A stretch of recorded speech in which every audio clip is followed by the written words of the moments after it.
Welcome everybody and namaste. And we're going to continue with our series on Tithis with Astrology. So welcome Astrology and namaste. And today we're going to continue with our with the Dasami Tithi. So Astrology, over to you. Namaste, Dr. Baiji. Namaste, namaste, Astrology. I'll just share my screen. Okay.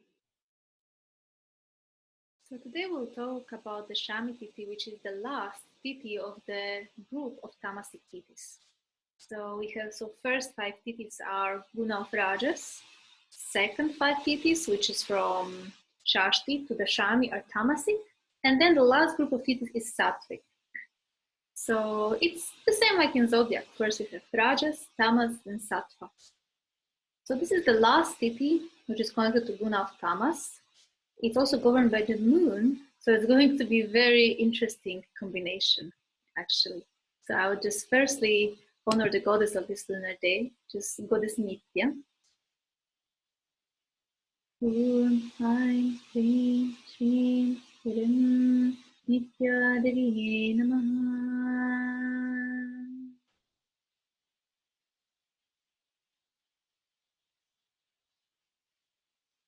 So this goddess, called Nitya, she's called Eternal One. And being so, she's actually connected with everything that is eternal, everything that is infinite as well. She's actually connected with everything that is boundless. Even if when we are going to see in a moment her yantra, which is the most unusual yantra of all the lunar goddesses, we'll see that her yantra looks like one big fractal actually. She's the goddess of all the fractals, of all the patterns in life. She's the goddess of unlimited knowledge, unlimited information. Even her divine quality is very often said to be omniscience, actually. So this is very, very interesting thing and very interesting combination too. And very often, because again, the moon is the planetary lord here, and this goddess is, connected to all these infinite things. These are the people who actually really love to be in touch with other people, very often. These are the people who have very profound dreams, who often see many patterns in life. People who are very often actually into spiritual development too, because they're simply fascinated with all the different patterns, they are fascinated literally with infinity. But on a more material level, it often manifests in more like, this need to always stay in touch with others.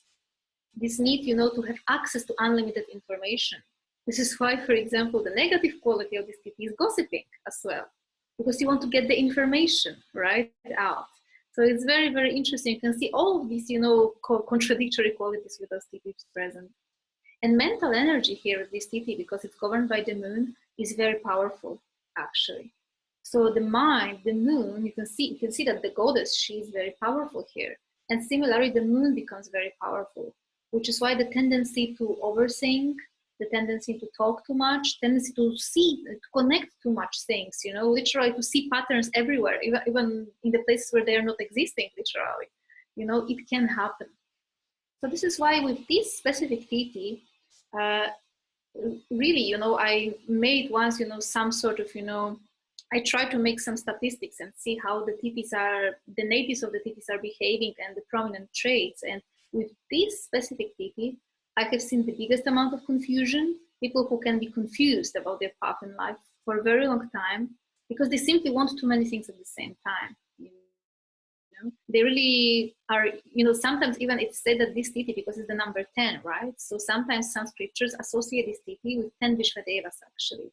So they like, to be everywhere, they like to know everything, but due to that, it's very hard for them to actually focus. Because it's another Purna Tithi. So they like to be in their comfort zone, and it might be just hard for them, to move out of it, And with these Tithi, surprisingly, I also have seen, especially, due to this confused energy of the moon, which can happen with that, is the biggest amount of people who actually suffer from mental illnesses, which is very surprising.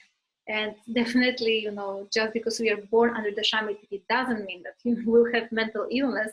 But definitely, I have seen people who, even if they are sound, mentally, they tend to stay too much in their dream world. Because moon is connected to dreaming, right? And guna of tamas is also connected to sleep. So they literally dream about many things. They imagine a lot of things. They are not even aware of that sometimes. So you can see many people, especially when the moon is in some interesting placements. For example, with this specific Tithi, what I noticed, if the moon is too strong, it's not that good. And if it's very, very weak, it's not good either. When it's very weak and in unfriendly sign, specifically in Capricorn and Aquarius, I've seen that a lot, that there is some sort of mental disorder may happen, or just confusion, But when the moon is very powerful, so for example, if he's in Cancer, right, in friendly sign, friendly nakshatra, then the person might just imagine too much, Like with this powerful moon, with the Shami Tithi, you can see sometimes people, who see all sorts of things, and this is not always actually the true intuition, that comes to them. And this is why sometimes they may develop actually very high spiritual ego, they might feel somehow superior due to the fact what they see in their meditation, visions, or anything else. So this is one of the most actually prominent Tithis for developing very strong spiritual ego too. So that's a little interesting thing here. And generally pride can happen with this Tithi a lot as well, surprisingly, because we would say that the moon is, more this smooth planet, but it can really, really happen here. We can even see that the hue of this goddess is like the rising sun, right? So also these people, they very often feel like the rising sun, When the sun is rising, it's very powerful sun. The number of heads is again 6, and the number of hands is 12. So it's the same like in the case of Goddess Kulasundari. And in her right hand, Goddess Nitya is holding Ankusha for controlling the instinct of repulsion, a book. So again, it shows this knowledge archetype present here. Flowery arrows, which shows that it's very important for those natives to control their senses, control their desires. Sword also, for fighting the truth, because for them sometimes, I can really tell you that sometimes I have seen people who just have this big distortion, in their mind between, what is real and what they imagine about the reality, Sometimes this can really happen with this Tithi, and they just need to know this sword. They need this power of, discrimination a little bit more. And this is the only goddess who holds a skull in her hands as well, which is very surprising. And I would say that probably this is, this strong, very often tamasic mental energy present here. Because the element here is air, so their mind is very fast, very speedy, very airy. But it just sometimes tends to, just run too aimlessly, simply. It needs to focus more. And it's also Abhaya Mudra in last of her right hands, which is the mudra of dispelling all the fears. But sometimes, again, you can see people who may have too much fears, exactly due to the mind overthinking a little bit. In her left hand, Goddess Nitya is holding Pasha. So for controlling all news, for controlling the passions, white lotus flower, showing the need, for the purity of the mind, sugarcane bowl, which represents the mind itself, shield for protection, and trident as well, and Varada Mudra for giving boons. And the goddess is dressed in red. So this is very, very interesting form of goddess. And this energy, of this goddess who wants to know everything and so on, it doesn't always need to manifest, in so confusing way. It's very important just to harness it and to control it actually properly, because it can be used, in good ways too. For example, one of them, I think the most famous native of the Shami Tithi is actually Mark Zuckerberg, because this is literally what Facebook is, connection to infinite information, right? This is what he literally did. It's like ultimate tool for gossiping also in our times. So obviously it's like some sort of manifestation of this sort of energy, which is again double-edged, because access to infinite information has good things. We cannot say that it doesn't have some good things that come with that, but it also has shadow sides. So we can definitely see this a lot with this specific lunar day, that this shadow side can be also present. And especially if some natives may simply feel too overwhelmed, by different thoughts, too overwhelmed by too much information. They are usually very, very sensitive people, actually. And this is why, you know, you can't give them too much information when you're teaching them, for example. You can't, you know, keep them for too long, you know, in a crowd of people, because they can be so sensitive that they will sense the emotions of other people as well. And this is why, you know, if they learn how to control this exact quality in them, they can be great businessmen, actually, too, because they will be capable to feel, you know, very well their crowd. They will be capable to feel very well the other person. So these are many different qualities actually present here, because it's the eternal goddess. She's called Nitya, so she has many, many, many qualities. And some other qualities here. The color of the moon associated with Dasami Tithi is Kanti, or beauty. So that's very interesting. And even we can see that divine quality here is Saundarya Maya. So again, it's the beauty, being beautiful. So we can definitely see people who are physically attractive with that placement. People who also, whose appearance, you know, becomes sort of icon of their time. So we can really see that with some of the placements. But you will not always see people who are, you know, very, very beautiful, you know, externally, but always they are in a way attractive to other people.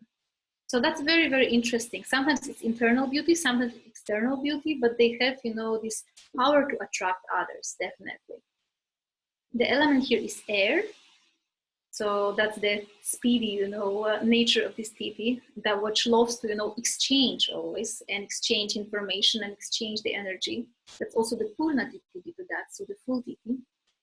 The guna is tamas, so the guna of, let's say, darkness, ignorance as well. And it's really, you know, important to understand this guna with connection with the Tithi, because this is what can sometimes lead them, you know, to this lack of discrimination between what is the reality and what is their dream too. Direction is north, planetary ruler is moon. Stage of consciousness is obviously dreaming within deep sleep state of consciousness. And form of Shiva is Chandesha Nugraha. So that's a very, very interesting form of Shiva, who is actually, again, you know, he's holding a bow and he is actually preparing himself to shoot, you know, an arrow on a demon. So it's again a very specific thing here, because it shows what is very important for those natives. And what is really, really important for them is to find this focus in life. This is why this Tithi is surprisingly also birthday of Mangal, of Mars itself. And actually, I believe that the Dasami Tithi is the only Tithi that almost all the scriptures agree on the fact that, because, you know, all the scriptures we can see always that they give many different gods to those Tithis. But when it comes to the Dasami Tithi, majority of scriptures do agree that it's Yama, the god of death itself. And that's a very beautiful thing, you know, because again, Yama holds this noose for controlling. Yama is like this major, you know, principle of restriction, self-discipline, and fulfilling one's duty. And this is really the best cure for those natives. They need to learn how to control their own thoughts, their own emotions, how to organize all the information that they are receiving without getting too overwhelmed by that, and simply be able, you know, to act. Actually, you know, whenever you see a person who is, let's say, too much in the mind, you know, and in their dream world, which is like in the case of the Dasami natives, sometimes it can be the case, you know, the best thing for them is just to take action, you know, do something physical. This is how they're going to balance that influence. So this is also why here is the birthday of Mangal, is exactly on the Dasami Tithi. And sun becomes actually unfriendly for those natives. So that's interesting too. And I can very much, you know, resonate with that, because if you think about the moon, you know, it's dreamy, imaginative, and sun is all about the truth, you know. Sun is a very straightforward planet. So I can understand why in the scriptures they say that sun becomes unfriendly for this Tithi in a way. And the nakshatras, which have same guna and same tattva, are interestingly also two nakshatras of Mars, which is Mrigashira and Chitra. And Chitra, as we know, is the most tamasic of all the nakshatras. It's just tamas, tamas, and tamas. All the three levels are occupied by tamas. And Mrigashira, on the other hand, is also very intellectual nakshatra, very light nakshatra, very swift one, very pleasant also in a way, but also can be too much in the mind, similarly like the Dasami natives. So also the Dasami natives, they have this sweet part of their personality. Majority of the Dasami natives whom I personally know, you know, they have this quality of sweetness also, even childishness sometimes, in fact, you know, which is very sweet and somehow very attractive to other people. But still, you know, they need to, at the same time, learn how to be actually grounded, you know. And number of hands here is very interesting. We have 12 hands, and they stand for 12 padas of the 3 nakshatras which are actually in Scorpio, which is majorly in Scorpio, which is Vishakha, Anuradha, and Jyeshta. And I actually believe that this might be one of the reasons why, you know, this Dasami Tithi is so sensitive and so prone for any sort of mental disorders, because here in these nakshatras, you know, in the sign of Scorpio itself, actually Moon is debilitated. Moon is becoming too overwhelmed with emotions, too overwhelmed with all the transformations going on. So this is why this can be a little bit challenging here. And the vowel associated with the Shami Tithi is Hri, which is a longer one, which is also connected to Rohini Nakshatra, which is another, you know, very feminine and very sweet, you know, in nature nakshatra.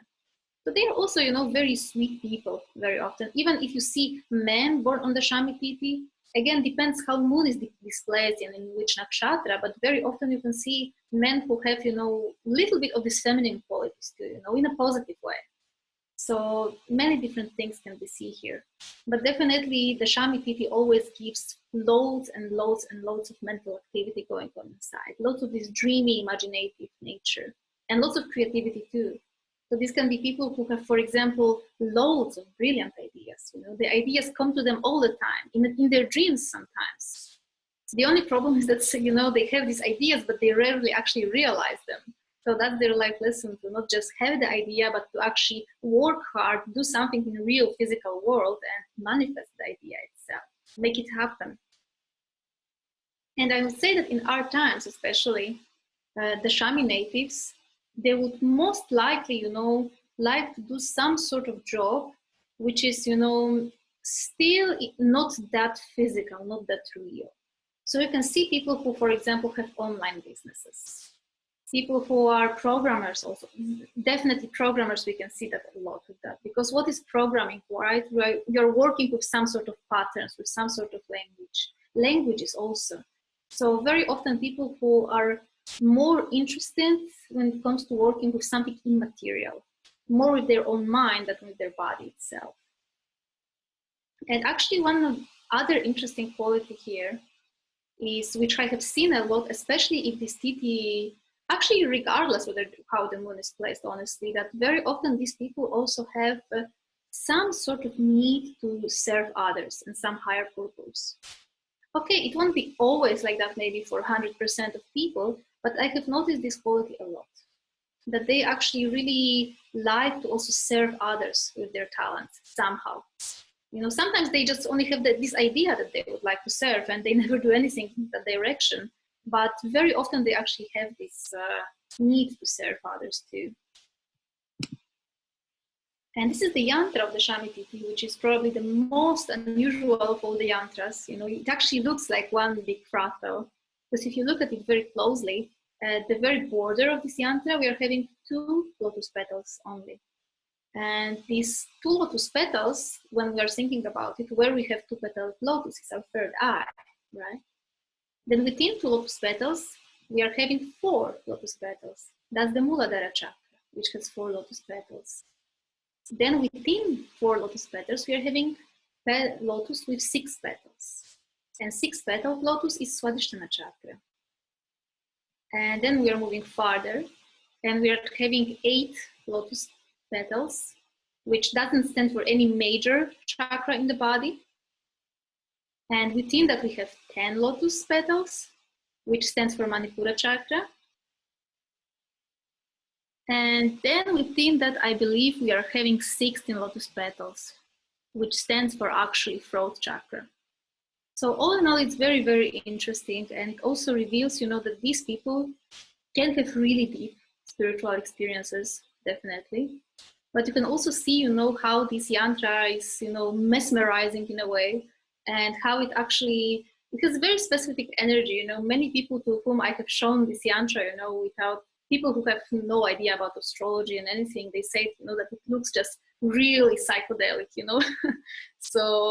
So definitely you can see, this interesting quality of the mind. Actually, very often you'll see people who like to try many different things in life. They like these transcendental experiences. They may even take drugs, to get some sort of experience sometimes.